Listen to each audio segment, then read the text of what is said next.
Good morning, everybody, and welcome to the Crypto Insider channel. I am the Crypto Insider, but I am not a financial planner, certified investment advisor, tax accountant.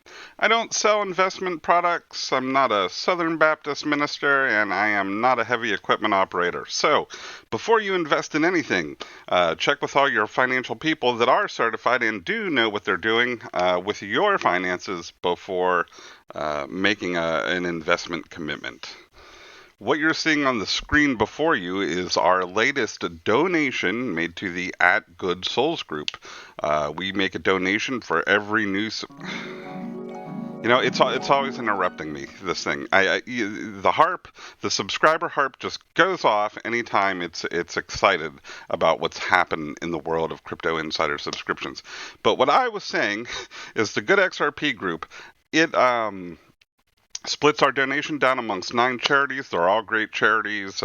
Freshwater, tree planting, homeless vets, St. Jude's is in there, dog rescues, educational supplies for children. There's so much. You can, if you want to go to my Twitter, you can click on each one of these links here, and it'll tell you more about where that money is going.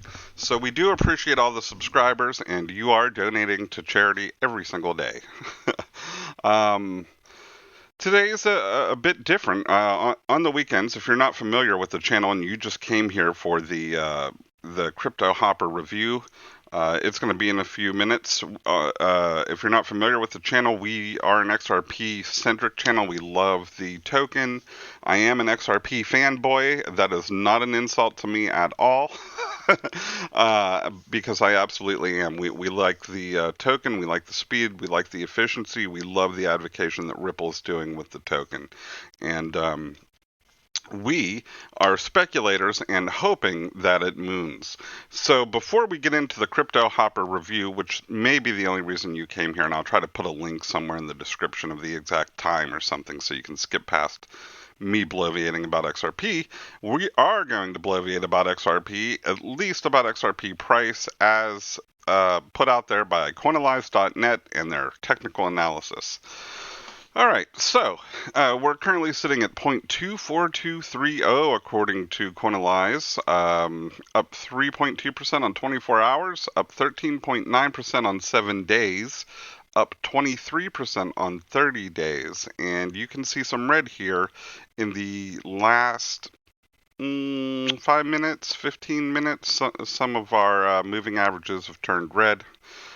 We have one oversold on the commodity channel index down here, but we still have within the past 5 hours some overboughts, and these oscillators generally are trending, meaning they follow the action by a little bit. So we'll see what happens today. We had an article yesterday saying if we could maintain, what was it, 23, and one of the resistance levels was 24. If we could reach that or break that resistance and maintain it, then we could be in for a rally, and I think we have. So it'll be interesting to see what happens with the price of XRP over the weekend. All right, most of us, however, if this said 365 days, it would be a huge negative number probably. Most of us in the XRP business are hodlers, and we refer to ourselves as hodlers because we're holding on for dear life, waiting for this price to moon. Because we believe that it will one day. However, a lot of us may not be hodlers because we're in love with Ripple or in love with XRP. We could be hodlers because we have already lost so much in the beating we took last year that the only position we have left is to hodl and might as well go down with the ship at some point. I think, I don't know what we were down for the year. Didn't XRP lose like 95% of its value last year? I don't know. It's a huge number, but mass adoption really just started. And I wouldn't even say we have mass adoption yet. I would say adoption by huge financial institutions just started at the end of last year. So I believe we are going to see the price at least creep up until there is a huge bull run. So we're in the hodling boat, and what can you do to make money while you're in the hodling boat is something I've been thinking about, or to hedge against some of these big price drops if they should happen again. Hopefully they don't, but if they do, what can you do? So I was doing another video, and Cryptohopper put out a good explanation on what an exchange arbitrage bot was, and I forget exactly the wording that they used for it, and we're not going to find it. I'm not interested so much in that today. But so I reviewed their or looked at their services and said, you know what? Let us start up a cryptohopper.com trading bot and see how it does over a few days. So I think I'm 6 or 7 days into my trading bot, and they first start you out with a 7-day free trial. And these on the screen before you are the different trial levels of cryptohopper.com, but it doesn't have the free trial listed here, but there is one. Now, with the free trial, you don't get all the things that these trials get, and you can see the differences between them on the screen. Some have 15 coins, some have 50 coins, 75. The positions are different. The Explorer, the $19 a month, only has 80 positions. Sorry about that. Very unprofessional. I know. I'm drinking coffee. That's my whole vibe. I'm casual. I'm not one of these guys that just runs in and pounds out the news. I'm like, hey, sit down, have a cup of coffee. Let's talk about something related to crypto. It'll be a lot of fun. So that's sort of my vibe if you're new to the channel. 80 positions, 200 positions, 500 positions. Those are not trades. And I see a lot of people on the help forum confuse those for trades, meaning can this thing only make 80 trades and then I have to pay more money, or 200 trades? No, that's 80 open positions at a time. So that's a lot for most people, not myself included. I've never gotten past 10 or 11, I think, with the configuration. So let's go into some of the configuration settings for cryptohopper.com. And I'll tell you how some of it works and what we're doing. The first is just giving it a name. I just left the default name. Our Hopper at the Crypto Insider channel is using Bitcoin as a base pair, and it is a live bot. Exchange is how you connect your bot to the exchange, and you do that with an API key. Now, since I'm using Coinbase Pro, I had to go to Coinbase Pro to get the API information to connect to them. And this is one of the things I'm not really going to blast cryptohopper.com on, but I will say when you have the correct information in here, there's no big green checkbox that comes up. There's no trumpets. There's no sound that you've done it correctly. It just sits there. And it takes hours for it to actually update all your positions for the first time. So you put in all your API information to try to connect to your bot, and when you do that, you really only want to give it view and trade permissions. You don't want to have it have transfer permission. Not that Cryptohopper is going to try to transfer anything anyway, but they even give you that warning. We don't want the transfer permission. We don't want any chance for shenanigans. So our API only has permissions for view and trade. And like I said, it takes a while for it to actually sync up and update all your balances. So you're sitting there saying, I put in everything right. Nothing is happening. And you have to search through the information to find that it takes a while. And I think after a day it did update everything, but with a 7-day free trial, you're already using a good bit of it, just waiting for this API stuff to happen. I'm not a chart analyst or a price person. I don't go through the technicals myself that often. I know enough about chart analysis to be dangerous with my money, so I don't use any chart analysis that I've done to actually make trades. And that's one of the great things about a bot, which are completely legal. If you're wondering, are bots legal? I should have covered that first. Probably yes. Not just in crypto trading, but in a lot of traditional markets as well.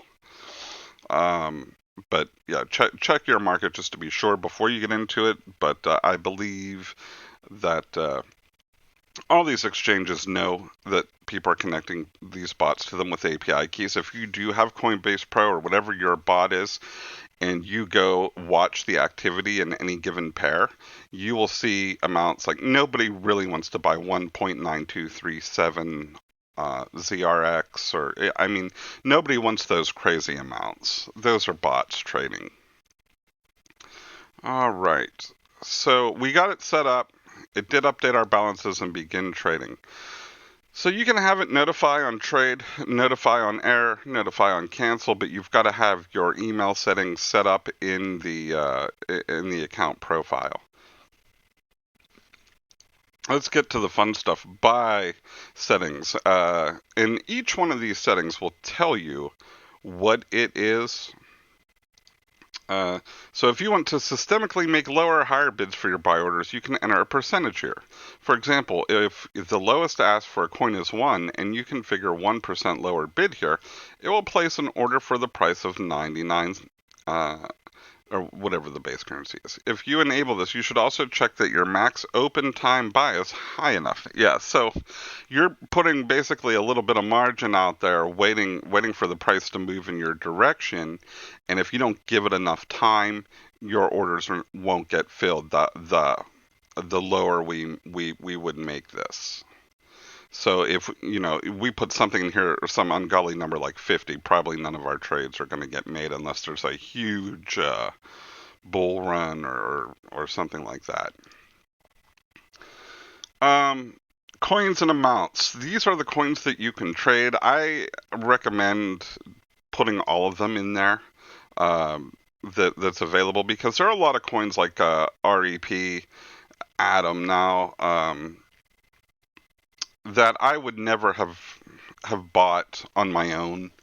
So if the bot thinks it can do it and make money on it, I let it happen. Is my theory.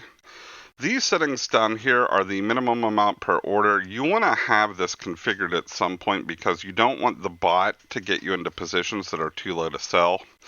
If it does, it's not the end of the world. You can merge positions, but then it becomes a manual thing. What did we have here? Is that what it was? Okay. I think it was actually 0.005. Minimum Bitcoin amount allocated. So since Bitcoin is my base pair, this would be like if I had some astronomical number of Bitcoin, like 100, and I didn't want the hopper to use that entire allocated amount, I could specify in here how much that I do allow it to trade with. And again, you click the question mark and it will confirm that and tell you that. So, if I enter 1 here and I have 100, it's only going to use 1 at the most to do the trading. Strategies, you can purchase different strategies and you can set up different things. I have multiple TAA factors so that I can use some of the backtesting configurations, and I'll show you that too, because that's one of the coolest things about this bot. Sell settings. All right, so you can enter what you want to take your profit at. Again, you enter in a high number here, like I only want 7% profit. The bot's going to end up getting you into a position, and it's going to end up leaving you in that position for a while. Max open sell time, we have it set to 4 minutes, meaning if it tries to take profit and sell something, it's only got 4 minutes to do it. Percentage ask is the same thing as we had in buy, but only the other way, meaning it'll find the market rate and ask for 0.25% more. So try to make you a little extra money on the margin there. Again, if you set it too high, your sales may not go through it. And with investing, you make no money until you sell something. So, sell strategy, sell based on strategy. I really haven't played with these too much. Stop loss. Enable stop loss orders, meaning if you don't want any of your open positions to get too far into the red, if the most you're willing to accept on a position is maybe 2%, you could enable stop loss and put that here. We haven't really done that. Trailing stop loss is enabled. It can. It's probably one of the configurations that enabled that. Auto close means you can close positions after X amount of time. We have this set to 6 days, meaning if something's hanging out for 6 days, we want it to auto close. Now we're going to get warnings when we save this about auto closing because you can lose money auto closing. It will sell the position, but sometimes you may want to take the loss and have it close the position because then it's going to free up whatever money you were able to get from that position to invest in new positions based on your strategy settings. There's shorting settings. I really haven't set up dollar cost averaging, which the DCA option tells the hopper to buy more of a loss-making coin. It will triple your holdings to try to trade out of the loss. And I'm not doing that sort of dollar cost averaging. When most of us think of dollar cost averaging, we think of buying a little bit of a coin every periodically to increase our holdings as it's on a decline, and thereby lowering our buy-in price. So those are some of the settings that you can configure. One thing I wanted to show you is the backtesting, because this is really cool. We're going to go to Config Finder Multiple TA. You can pick a coin. We'll just pick Atom. And we'll say we want to take profit at 1.9%. Let's see, what candle size should we give us? We'll say 30 minutes. Find configuration. All right, so it found a configuration. We can now deploy it for that coin. And we can just go down the list if we want to. BCH, deploy this configuration. And now it's got that configuration. And it will start using those settings on these particular coins that it knows that it's made money with over the past however long our candlestick size was. 30 minutes. So that's a pretty cool thing. If you're not into TA and you don't do your own TA, you may want to try deploying some of these configurations. All right, so now the fun part is, how much money have we made with it? Actually, I don't know the answer to that. I have it set to only sell in the green, so it's holding on to some positions right now because the market was down. Let's see. Let's go to the dashboard. Okay, we're at 6%. Yesterday we were at 15. Now keep in mind, we've been running this for less than a week. And this is after fees. So total Bitcoin returns. The total returns is based on the profits from your trade history minus the fees and including the current positive or negative worth of your open positions. Formula equals total equals returns minus fees plus open positions. The percentage is based on your start balance. All right, so what we're seeing on the dashboard is all of the open positions. And some of these are pretty well into the negative. If I wanted to, I could hit this panic button. It would sell all the open positions and start over. And that's good. If you think that we're going into a huge sell-off, you can sell everything, then disable the hopper until the sell-off's over. I'm not going to do that. I haven't really given this thing that much money to play with, so I'm not worried that, it'll lose. But see, what I said about merging positions, I can take all these dash positions that it's gotten me into and merge them into one position. And so it will kind of add them all together. And I think it does an average of the profit or loss at the time. So this tells us our total current positions. Yeah. Oh, yeah, we are down. I mean, I think we were at 15 or 16% yesterday, and now we're down to 6%. Yeah, some of these coins must have taken taken a dump on us. But it tells you the current targets and why they're the targets, what it's using, relative strength index, and various technical factors there.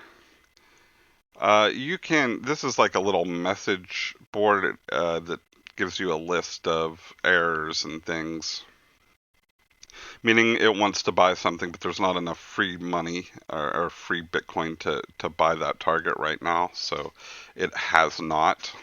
So that's what I mean about you don't want to stay in a negative position for too long. I think we have it set for 6 days. We could set it a little tighter. If you want to see your individual trade history, our individual trade history, um,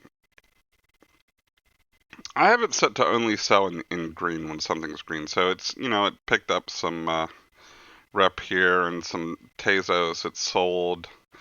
Um, so the average trade, and my settings are usually pretty conservative, is 2 to 3.5% usually.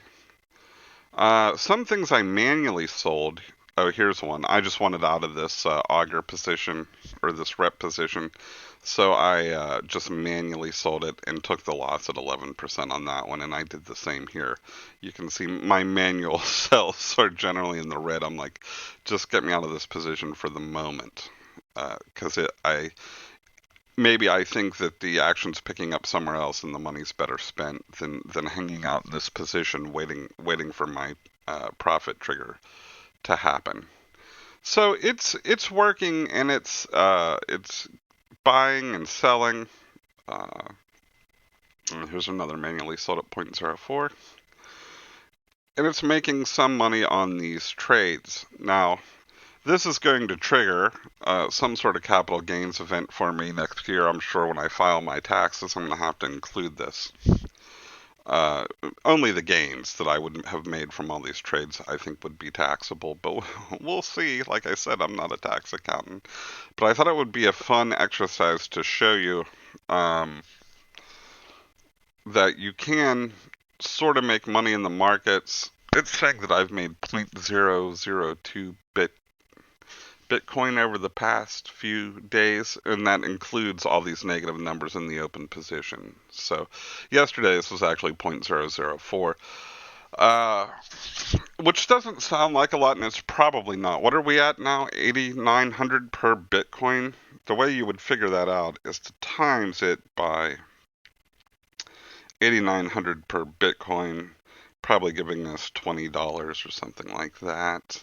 Um, But we'll check back in with it when the market's green, and that way we will. Uh, I'm just doing the math here. All right, so yeah, it's like $18 right now over the past week, including these positions. Once these all sell out and hit their profit triggers, that number will probably raise quite a bit. But we'll see. We'll check back in a week or so, and then see how well we've done. Now, also on the level I have, I forget which subscription I have. I know I was sending or showing the various levels. I think I have the middle one.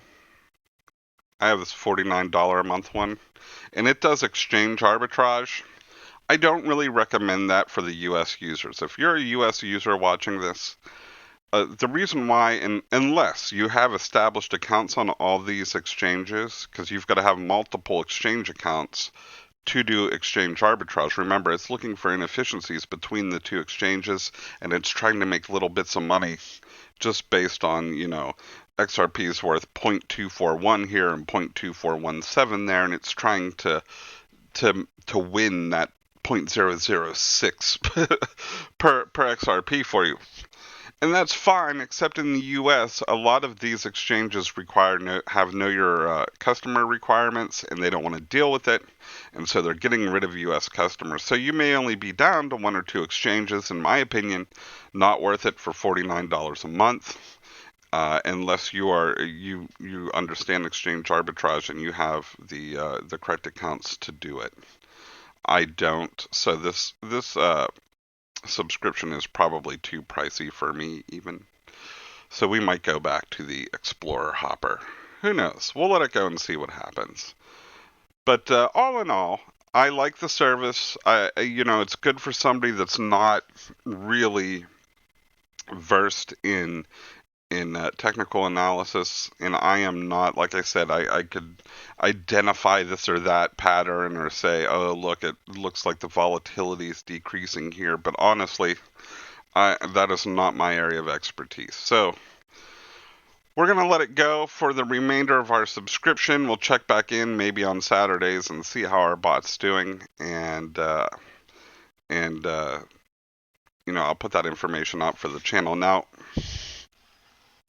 be sure before you open a cryptohopper.com account that, never invest more than you can afford to lose, and don't take my advice and say, oh, I need to run out and get one of these Cryptohopper things so I can trade too and make, 7% over 6 days, which is a pretty good return. 15 was better yesterday, but, I'll take 7% over 6 days. So what else did I want to say about cryptohopper.com? I don't know, just do your own research and you'll be fine. When you start getting into stop loss settings and things, just make sure that you have your profit set up and you don't want to you don't have too many settings that'll make you take losses. Fortunately, the GUI, as you've seen me go through this, is very user friendly, and a lot of things, if you're doing something that's out of the ordinary, sometimes, most of the time, a lot of the time, it will give you a message and say, are you sure that you want this setting? So the GUI is great on Cryptohopper for reviews. I want to give Cryptohopper a B+. I have had some support issues. They've resolved them fairly quickly. Me asking questions about the API, like, why is it not updating? But so far, so good. I don't have really many complaints about it. I check it every once in a while, and I have it set up to send me emails when it makes a trade. So it's working out for me. Maybe it can work out for you too. Do your own research, and hope you enjoyed the review. If you have, I'm going to pop up some videos on the screen here, and you can click and continue your crypto insider journey. But you can like or subscribe through those, or you can watch the recommended video or the best video or whatever video it puts up there. So go ahead and leave a like and subscribe to donate to charity, and we will be back tomorrow.